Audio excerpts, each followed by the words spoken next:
नमस्कार विद्यार्थियों, मैं देवेंद्र पारिक स्वागत करता हूं आपका जीके बाई डीके चैनल पर। विद्यार्थियों, आज का जो विषय है वो है सेकंड ग्रेड की जो वैकेंसी आ गई है, फॉर्म भरने आज शुरू कर दिए हैं। उसके बाद आज ऐसी क्या योजना बनाएं कि सफलता के उस पार, यानी कि एक ऐसी सफलता जो कि पूरी दुनिया के अंदर छा जाए।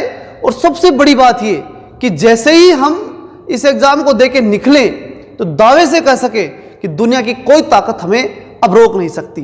उस तैयारी के लिए, उस लेवल की तैयारी के लिए क्या योजना आज हम बना सकते हैं, उस पर आज हम चर्चा करेंगे। इसमें साइकोलॉजी की एक सबसे महत्वपूर्ण विधि खंड विधि, उस खंड विधि को लेकर के और उसके तहत हम किस प्रकार की योजना बना सकते हैं, उसको लेकर के मैं आपके सामने आया हूं। अंत तक देख करके इसका पूरा लाभ उठाने का प्रयास करिएगा। चलिए शुरू करते हैं। देखिए, सबसे पहले सबसे महत्वपूर्ण बात यह है कि हमारे सेकेंड ग्रेड का जो सिलेबस है उसमें दो पार्ट हम मानेंगे निश्चित रूप से होते हैं। एक फर्स्ट पेपर होता है और एक सेकंड पेपर होता है। और जब फर्स्ट पेपर और सेकंड पेपर की हम जब बात करते हैं तो फर्स्ट पेपर के अंदर जो एक महत्वपूर्ण कंसेप्ट आता है वो ये कि भाई इसमें दो चीजें हैं प्रमुख रूप से, जीके एंड साइको, यानी साइकोलॉजी जो है उसका एक बड़ा योगदान इसके अंदर पाया जाता है। अब हम जब बात करें कि इसकी हम किस प्रकार से खंड विधि लेकर के, यानी खंड में बांट करके किस प्रकार से इसका लाभ उठाएं और इसकी तैयारी करें, तब हम देखते हैं कि जीके किन किन हिस्सों में बटा हुआ है। तो जीके की बात करें तो इंडिया जीके है, फिर उसके बाद हम बात करें दूसरा राजस्थान जीके है, इसके बाद अगर हम देखें तो इसमें करंट जीके है। तो तीन तो प्रकार के क्या हो गए हमारे पास, जीके हो गए। इसके बाद में आती है क्या, साइकोलॉजी। तो कुल मिलाकर के हम इसे चार पार्ट टू के अंदर बांट सकते हैं। तो कुल मिलाकर के हम इसे कितने भागों में बांट सकते हैं, चार भागों के अंदर बांट सकते हैं। ठीक है, कौन कौन से, India GK, Rajasthan GK, current GK और साइकोलॉजी, ये प्रमुखतः बांटेंगे अपन चार हिस्सों के अंदर। अब हम देखें इन विषयों के बाद अगर हम देखें कि इसको तैयार करने का तरीका, जो खंड विधि मैंने बताई वो क्या हो सकती है, तो ध्यान से सुनना, बहुत महत्वपूर्ण बात। अब वो ये कि जब हम खंड विधि की चर्चा करते हैं तो इसमें दो बातें काम की होती है। क्या कि जितनी विषय वस्तु है उसे टुकड़ों में बांटा जाए और समय समय पर उसे संभाला जा भी जाए। अब इसके लिए क्या करें, कैसे समय पर हम संभाल सकते हैं, तो देखिएगा एक महत्वपूर्ण बात इसमें ये आती है कि जैसे इंडिया जीके को अपन ने शुरू किया। अब इंडिया जीके में क्या क्या हो सकता है, संविधान है, संविधान के साथ साथ क्या है, ज्योग्राफी है। ठीक है, इसके अलावा अगर कुछ और हो, प्रमुखता तो दो ही है, जैसे इंडियन इकोनॉमी के बारे में भी कुछ है। ठीक है, तो इस प्रकार से जो है ये दो तीन विषय जो किसके बनते हैं, अपने इंडिया जीके के बनते हैं। अब तीन विषय जैसे बन गए, अब तीन क्या हो गए, इसके खंड हो गए। अब इसके फिर खंड बनाइए, जैसे जितने खंड बना सको, सबसे महत्वपूर्ण बात है जितने खंड बना सको। और अगर लगे, जैसे मान लीजिए संविधान का आपको लगा कि एक ही खंड बनेगा, हो सकता हम एक हफ्ते में कर लेंगे, एक ही हफ्ते का टारगेट लेना है। इसमें टारगेट दो तीन प्रकार के होते हैं, एक हफ्ते का होता है, 15 दिन का भी होता है और एक महीने का भी होता है। आपको प्रमुखतः टारगेट लेना है 7 दिन का। ठीक है, इस बात का आपको ध्यान रखना है। तो जैसे संविधान अगर लगता है आपको कि 7 दिन में पूरी तरह से शानदार कवर कर लेंगे, ठीक है, कोई दिक्कत नहीं। फिर आप ज्योग्राफी को भी देख लीजिए कि ज्योग्राफी कितने दिन में कर सकते हैं, 7 दिन में हो जाएगी क्या, नहीं होती है तो फिर 2 टुकड़े कर लो। 7 दिन में हो सके इतना करना है, 2 की जगह 3 टुकड़े कर लो, कोई समस्या नहीं है। सब्जेक्ट को 2 या 3 भागों में बांटने में कोई प्रॉब्लम नहीं है, लेकिन ध्यान रहे कि जब हमने टारगेट लिया है कि 7 दिन में इतना मैटर कर लेंगे तो उतने में ही आपको क्या करना, उसे बांटना है। और फिर इसी प्रकार अन्य विषयों को है। तो कुल मिलाकर के जब सबसे पहले क्या करना है आपको, इन सभी विषयों के अंदर इतने टुकड़े करने हैं कि एक विषय 7 दिन का फिक्स हो जाए कि 7 दिन में मैं इतना काम कर लूंगा। ठीक है, अब इतना तय होने के बाद जब हम 7 दिन का तय कर चुके होते हैं, उसके बाद हमें 7वें दिन बिना कहे अपने हिसाब से एक टेस्ट बनाना है।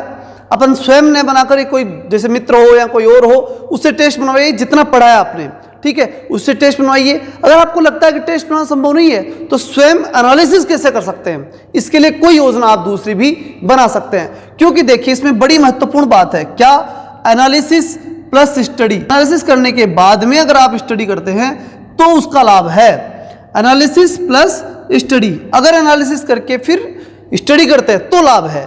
इसलिए 7वें दिन एनालिसिस हो जाना बहुत जरूरी है। तब तो आप विषय भी पकड़ रख रहे हैं, जो चीज पढ़ रहे हैं उस पर आपकी पकड़ बराबर चालू है, अपने मन में भी कॉन्फिडेंस आएगा और अगर कहीं कमी रहेगी तो उसे आप सुधार भी सकेंगे। ये बहुत जरूरी बात हो जाती है इसमें। अगली चीज आती है सेकंड पेपर। फर्स्ट पेपर को करने के बाद सेकंड पेपर की स्ट्रेटेजी जो है, सेकंड पेपर की स्ट्रेटेजी वो कैसी हो, इसके अंदर दूसरी बड़ी बात आती है, वो आती है कि सब्जेक्ट के साथ आपको इसके अंदर देखना पड़ेगा कि इसमें आती है टीचिंग मेथड।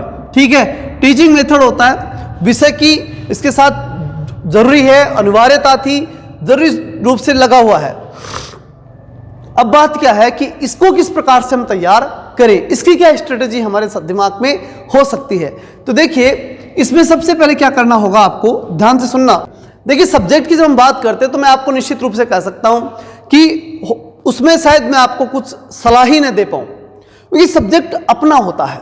कोई स्टूडेंट अपने सब्जेक्ट में बहुत वीक हो सकता है, कोई इतना इंटेलिजेंट हो सकता है उसे किताब हाथ लगाने की आवश्यकता नहीं है, पूरी तरह से याद हो सकता है।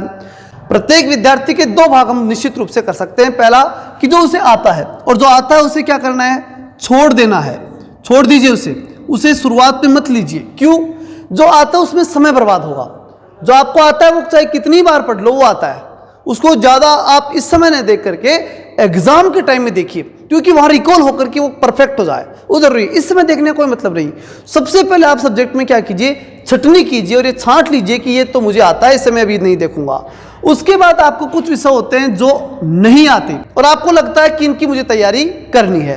अब जब वो विषय आपको नहीं आते, उन पर तैयारी करने की जब बात आती है, तब हम इसे 3 भागों में इस विषय को बांटेंगे। एक तो क्या, ध्यान से सुनना, बिल्कुल सरल विषय जो आपको आते नहीं है क्योंकि आपने कभी लापरवाही में उन्हें पढ़ा नहीं, या फिर आपने देखा कि तो कोई काम के नहीं है लेकिन अब सिलेबस में है तो पढ़ना पड़ेगा। एक तो होते हैं सरल विषय जिन्हें आपको लगता है कि मैं पढ़ूंगा और तैयार हो जाएंगे। दूसरे प्रकार के होते हैं कठिन। कठिन जो होते हैं वो ऐसे होते हैं कि सरल को तैयार करके जब मैं कठिन करूंगा तो निश्चित रूप से मैं आसानी से कर लूंगा, मैं मेहनत करूंगा तो कर लूंगा, मेहनत करनी पड़ेगी लेकिन कर लूंगा, ऐसा आपको लगता है। वो कौन से होते हैं, कठिन होते हैं। लेकिन कुछ विषय ऐसे लगते हैं आपको कि ये वो विषय हैं जिनको मैं चाहे कितनी ही मेहनत कर लूं, ये मेरे से पार पढ़ नहीं रही, मैं इनको कवर कर नहीं पा रहा, वो होते हैं अत्यंत कठिन। क्या होते हैं, अत्यंत कठिन। और जब अत्यंत कठिन की मैं बात करता हूं तो निश्चित रूप से आपको भी लगेगा कि सर अत्यंत कठिन नाम की कोई चीज नहीं होती, हम तो कर सकते हैं। बिल्कुल कर सकते हैं, लेकिन ईमानदारी से सोचना, कुछ विषय आपको फिर भी मिलेंगे जो आपको बहुत परेशान करते हैं। कुछ टॉपिक ऐसे निश्चित रूप से होते हैं, उनको आप इस कैटेगरी में रख सकते हैं। अब देखिए, अब ये क्रम बड़ा इंपॉर्टेंट है इसमें। कैसे? देखिए, सबसे पहले आपको वही काम करना है, सबसे पहले जो पूर्णतः आता है, पूरी तरह जबानी याद है, उसे छोड़ना है। फिर उसके बाद में जो जबानी याद नहीं है उसे पकड़ना है। उसके फिर 3 हिस्से करने हैं, सरल, कठिन और अत्यंत कठिन। क्रम यही रहेगा, पहले सरल को पकड़ना है, वो तैयार करना है। सरल तैयार होगा, कॉन्फिडेंस आएगा। देखिए, यहां कॉन्फिडेंस था, यहां फिर कॉन्फिडेंस बढ़ेगा कि हाँ मैं 60-70% कवर कर दिया सिलेबस और मुझे याद है। ठीक है, कठिन का फिर आता है विषय किसका, कठिन का। अब इससे आगे बढ़ोगे आप तो आपको लगेगा कि हाँ ये भी मुझे कोई समस्या नहीं है, मैं आसानी से कर सकता हूं और कर रहा हूं। धीरे थोड़ा जोर आ रहा है लेकिन मैं कर रहा हूं, मुझे कोई दिक्कत नहीं आ रही, मैं पूरी मेहनत करके लगूंगा तो ये भी कवर कर लूंगा। तो वहां पर फिर कॉन्फिडेंस आएगा। अंत में अगर आपको अत्यंत कठिन चीजें छूट भी रही हैं, आपको लगता है बिल्कुल नहीं पार पड़ रही, तो ये पीछे जब घूम के देखोगे ना आप तो आपको लगेगा कि मैं 90% को कवर करता हूं, तो 10% का कोई दिक्कत नहीं हो जाएगा। नहीं होगा तो कोई बात नहीं। इतना सोच करके फिर जब अत्यंत कठिन की ओर लगोगे ना, तब आप बिल्कुल 100% इस अत्यंत कठिन को भी आराम से कवर कर लोगे, इसे भी तैयार कर लोगे।